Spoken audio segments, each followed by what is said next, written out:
In this installment of the VIP Test Modeler 101 training series, we're going to be looking at defining test data at the model level. Now, by the end of this session, you will understand the concept of test data variables.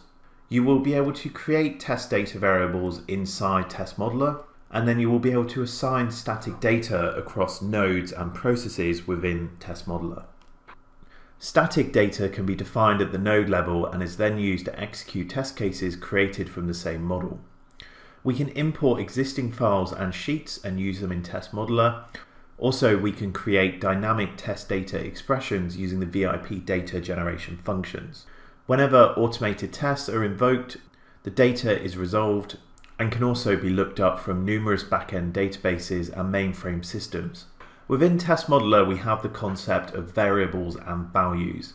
Test data is generated from variables defined at the flow level. We can then set values within each variable across tasks and nodes within the model. Test case generation combines the test data values, creating data for each test step. You only need to define data in each block in the model once, and it is then created automatically for every test case in which that block occurs. In this video, we're going to be assigning values to the blocks statically, but they can also be assigned using dynamic synthetic data generation functions across each block. So what we're going to do now is assign some test data on top of our login model that we previously created. We're going to create two test data variables, one for the email address and one for the password. And then what we're going to do is assign to the variables appropriate values which constitute a valid email, an invalid email, a valid password, and an invalid password. So let's jump into Test Modeler and start assigning some static data. We're back inside Test Modeler and we have the login flow open that we created in the previous video. Now, what we're going to do this time is we're going to firstly create two test data variables for the email and password, and we're then going to set values to these variables appropriately inside each of our blocks here. So to firstly create two test data variables, we need to go into the test data tab at the top here, and this contains the actions required for assigning and creating test data variables.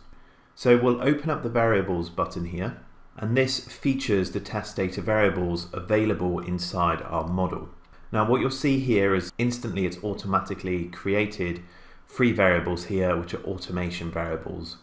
Now we'll ignore these for the moment and we'll loop back to these in the automation training. So to add a variable, we just need to click on the add variable button here. And firstly, we need to give that variable a name. So we'll call the variable email, and we're not going to assign a default value in this case. So we'll click save, and we'll see our variable has been created here. Now we're going to create another variable, which is password, and we'll click save. Now we have two variables available that we can set throughout the model. So we'll save this here and they will now become available. Now, what we're going to do here is we're going to click on the assign button and we'll see a test data sidebar appear here. If I click on one of the nodes, you'll see we now have the option to add a new test data value to this block. So we're inside the valid username block here, and we're going to click the add button. Now to assign a value to a variable, we firstly need to select which variable we're going to be setting. Here we're going to be setting the email field, and we just need to go back into our Magento site here and get the valid email address, which is this. So I'm just going to copy this value and we'll paste it into this field here. So what this is saying is whenever we pass through the valid username block, we're going to set it to this valid email address. So I'll click save and you'll see that this is now summarized inside the sidebar here. So again, we have a valid username block here. So we'll do the same again. We'll click add, we'll select email, and we'll paste in that value. Now what we're going to do is we'll do the same for the valid passwords. So let's go back into Magento here and let's copy those. Go back into the model, we'll select the password variable and enter in the appropriate value. And we'll do the same for the valid password down here as well, as so. Now what you'll see is that we've got our test data set across the valid sets of data, but we need to set our invalid combinations. Now for the invalid username, that was any data without an @.com at the end. So what we'll do here is we'll assign a static value, which is not a real email address. Then for the invalid password, that was any password which had more than 10 characters. So what we'll do here is we'll select the password variable and we'll enter a password which is too long for the login, as so, and we'll click save.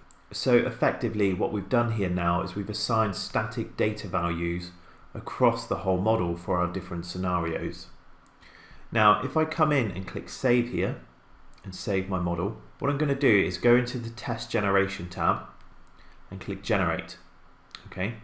Now we'll loop back into this in the next video, but if you click on the test panel here, what you'll see is that we have some paths that have been generated throughout our model, and in this case it's come back with 4 paths. If I click the download button here, we get a zip file, and we're going to open up this data template Excel file here, so we can go into the back end and see what's actually happening inside Test Modeler with these test data variables. So the sheet's opened here, and we're going to go into the data sheet at the bottom.